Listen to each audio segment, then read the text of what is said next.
Things have officially taken a dramatic turn for the Philadelphia Eagles heading into Week 4, and the ripple effects are being felt across the entire organization.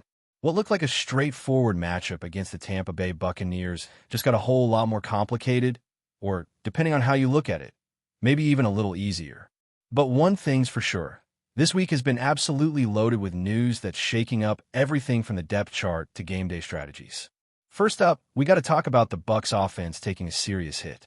Star wide receiver Mike Evans is officially out with a hamstring injury, and that alone completely changes how Philly's defense is going to prepare. Evans has been the heartbeat of Tampa Bay's passing game for years now. He's the kind of player who can shift the balance of a game with a single deep ball or contested catch. So with him sidelined for what looks like 3 to 4 weeks, the Eagles' secondary just caught a major break. And that's not even the full picture. There's still uncertainty surrounding Chris Godwin and right tackle Tristan Wirfs, both of whom missed the last game. That Buccaneers offense is starting to look like a puzzle with missing pieces, and with several starters from the offensive line already banged up, this could turn into an opportunity that Philly just has to capitalize on. But on the other side of the field, it's not all smooth sailing for the Birds either. The Eagles' defense is also dealing with a handful of surprise injuries, particularly in the secondary, and that opens up a golden opportunity for a young player to step in and prove himself. Rookie cornerback Ringo, a name that's been on the radar since training camp, could finally be in line for his first NFL start. And that's a big deal. According to defensive coordinator Vic Fangio, Ringo's been handling his backup role with maturity and focus, especially on special teams, where he's quietly become one of the best in the league. Fangio mentioned recently that Ringo's been told to stay ready because his time is coming. Well, it looks like that time is now. With multiple defensive backs potentially out, all eyes could be on number 38 this week to see if he can hold his own on the outside. Meanwhile, the Eagles' front office is already moving quickly to patch up other holes, as yet another injury struck, this time to wide receiver Darius Cooper, who suffered a shoulder injury against the Rams. Early indications are that it could be serious enough to land him on injured reserve, which would sideline him for at least 4 games. In response, Philly made a move and signed Xavier Gibson, a former undrafted receiver who's known more for his return skills than his route running. But honestly, that's probably the point. Because if you watched the Rams game, you saw how much trouble the Eagles had in the return game. Gibson averages close to 9 yards per punt return and over 26 yards on kicks. And with the way teams are now designing special team strategies to exploit coverage units, adding someone like him might actually make a bigger difference than people realize. But that's not the only potential reunion Eagles fans are buzzing about. After the Houston Texans unexpectedly released CJ Gardner-Johnson, social media immediately lit up with speculation about a return to Philly. And hey, it makes sense. Gardner-Johnson was a huge part of the Eagles' Super Bowl run and brought energy and playmaking to that secondary that's hard to replace. But as much fun as it is to dream about a reunion, don't hold your breath. First off, there are real NFL rules that could complicate this. Because the Eagles traded him away and he didn't finish 4 games with his new team, he may not even be eligible to return to Philly under league guidelines, unless he cleared waivers, which he didn't.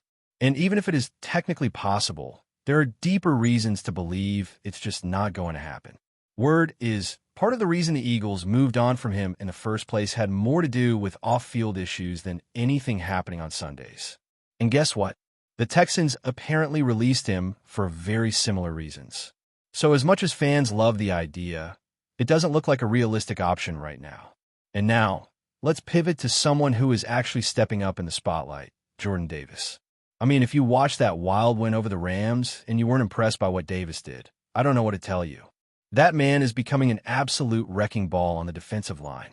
His game-sealing field goal block and scoop and score touchdown was obviously the highlight play, and it deserves all the praise. But what's more exciting is that this wasn't a one-off moment. Davis made multiple key plays in that game that helped swing momentum back in Philly's favor. There was that 3rd and 2 where he chased down Matthew Stafford outside the pocket for a sack. Then there was the 4th and 1 where he completely blew up the right guard and took down running back in the backfield. And then, of course, the block. Davis hit a top speed of over 18 miles per hour, And just to put that in perspective, that's the fastest ever recorded by any player in the NFL who weighs over 330 pounds. The combination of size, speed, and awareness we're seeing from him right now is truly rare. And it's not just freak athleticism, it's conditioning, effort, and execution. He's clearly playing the best football of his life and proving that he's not just a piece of the rotation anymore. He's becoming the kind of player that offenses have to actively scheme against. Unfortunately, the other half of the Eagles' star defensive tackle duo hasn't quite been at the same level. Jalen Carter has shown flashes of brilliance, no doubt about it. He made some great plays against the Rams and has continued to be a disruptive force on the interior. But he's also had moments where he just disappeared from plays entirely or didn't seem to be going at full speed. And when you go back and watch the all-22 tape, it becomes clear that conditioning is still a factor. Carter missed a chunk of training camp with a shoulder injury and sat out week 1. So it's not shocking that he's still playing catch-up in terms of physical readiness. He's been logging a high percentage of snaps, and while that's great for his development, it also shows in the occasional lapses.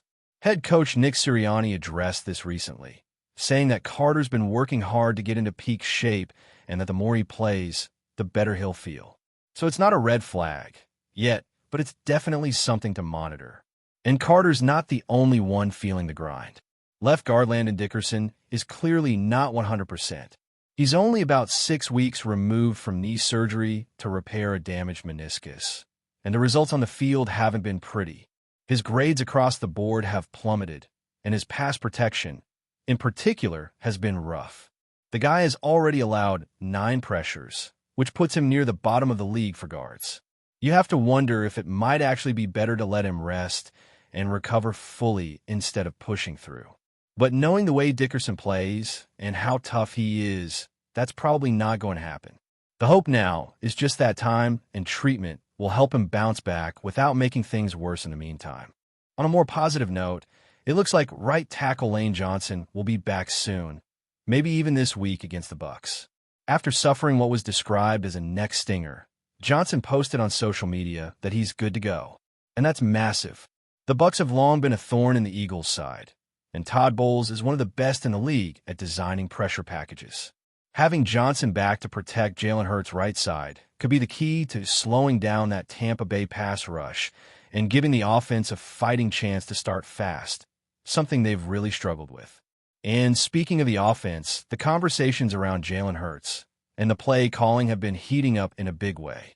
After the second half turnaround against the Rams, there's a lot of chatter that Hurts might have taken over play calling duties from offensive coordinator Kevin Patullo. But Sirianni shut that down right away. He made it clear that Patullo was still the one calling plays, but also praised Hurts for his communication and football IQ. According to Sirianni, Hurts sees the field at an elite level and often reports exactly what's happening before the coaches even get the film or pictures in front of them. And while he might not be the one dialing up plays, he definitely has a voice in shaping what's happening out there, especially when it comes to adjustments and checks at the line. That second half had Hurts written all over it in terms of energy, tempo, and play selection. That's part of why the Eagles' offense looked completely different after halftime. They went from playing not to lose, conservative, static, frustrating, to pushing the ball, attacking downfield, and controlling the game. And they weren't the only ones who noticed. Wide receiver A.J. Brown also called out the offense for being too conservative, saying things needed to change. And while Patullo tried to downplay that during his press conference, saying the team was always trying to be aggressive and that certain drives just didn't work out, it's clear that the players want more. They want to dictate the game, not just respond to it. And the second half against the Rams showed what that could look like when they commit to it. With all that said, the pressure is mounting for this Eagles team to pull it all together heading into what could be a defining week. The win over the Rams was gritty, no question about it, but also exposed some lingering problems that can't be ignored much longer. Offensively, the spark is there, especially when Hurts takes command and the team shifts into an aggressive mindset, but consistency still feels like a work in progress. The opening drives too often stall, and while the second half against the Rams was exciting, you can't rely on comebacks every week. That kind of football will catch up with you eventually. If the Eagles really want to make a run, they got to find a way to start games the way they finish them. One of the biggest challenges right now is in the run game. For a team that's prided itself on physicality up front and dominating the trenches, things just haven't been clicking the way fans expected. Whether it's the blocking schemes, execution, or just the fact that the offensive line is dealing with injuries and underperforming, the rushing attack hasn't looked right. And it's more than just statistics, it's about rhythm and control. When Philly's at their best, they're grinding out tough yards, wearing teams down with long, punishing drives. Lately, it feels like every yard has been a fight, and there's just no room for error. If they can't get the ground game going soon, it's going to put a lot more pressure on Jalen Hurts and the passing attack to carry the load. But speaking of Jalen, he's quietly showing growth that goes way beyond the box score. The leadership, the poise, the way he's managing the offense, it's all next level.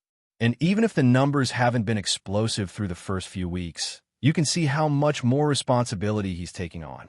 That connection with his wideouts, especially A.J. Brown and Devonta Smith, continues to be one of the best in the league.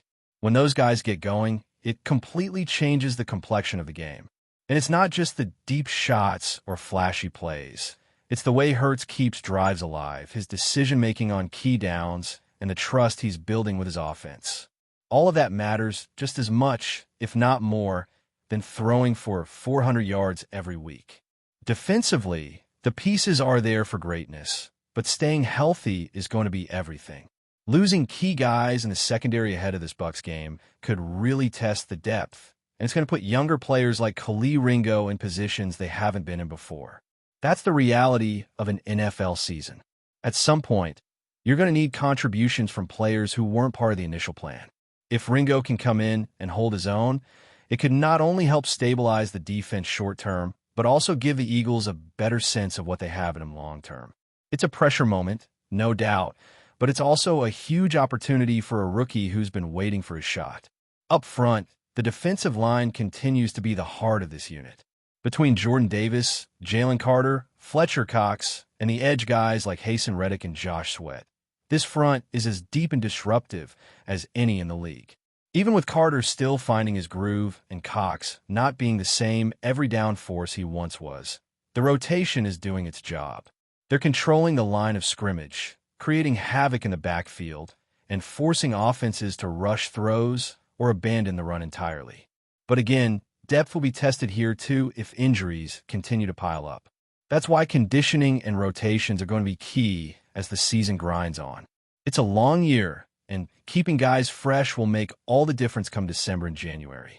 Before we continue, don't forget to subscribe to our channel and give this video a like. Your support helps us keep delivering the latest updates on our Philadelphia Eagles. And don't be shy. Share your thoughts on the news in the comments below. Philadelphia is buzzing after an explosive incident that has fans and insiders talking nonstop. Eagles head coach Nick Sirianni, known for his usually calm demeanor, apparently snapped during a live broadcast yesterday, leaving viewers in shock.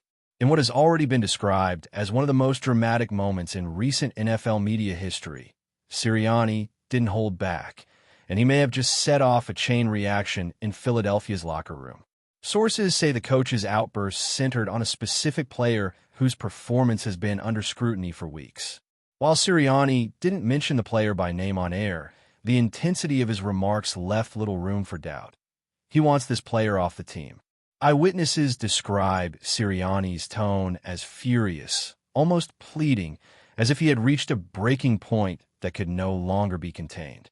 "It was unlike anything I've ever seen," said one insider familiar with Eagles operations.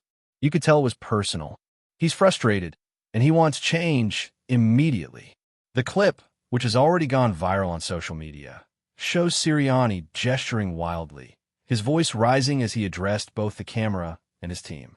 Fans are already speculating which player could be at the center of the storm. Names from veterans to younger stars are being tossed around, with every performance statistic being analyzed and debated. Pundits are questioning whether this is a temporary burst of emotion or a genuine signal of a roster shakeup. Adding fuel to the rumor mill, close sources suggest the player in question has had several behind-the-scenes clashes with Sirianni in recent months. A trade or release could be imminent if tensions don't ease, leaving both fans and league insiders on high alert. Analysts are already predicting a frenzy in the NFL transfer market should the Eagles actually move forward with letting go of the player. Whether this is the start of a major roster overhaul or simply a moment of raw emotion on live TV, one thing is clear. The Eagles' locker room is under a microscope, and every fan in Philadelphia is watching closely. As whispers turn into headlines, the question lingers: who is on the way out, and how will this affect the team's trajectory this season? One thing is certain: Nick Sirianni just made Eagles news impossible to ignore. That's it for this update. If you enjoyed the video and want to stay updated with exclusive news about our Philadelphia Eagles, be sure to subscribe to our channel and hit that like button. We can't wait to hear your thoughts in the comments. See you in the next video.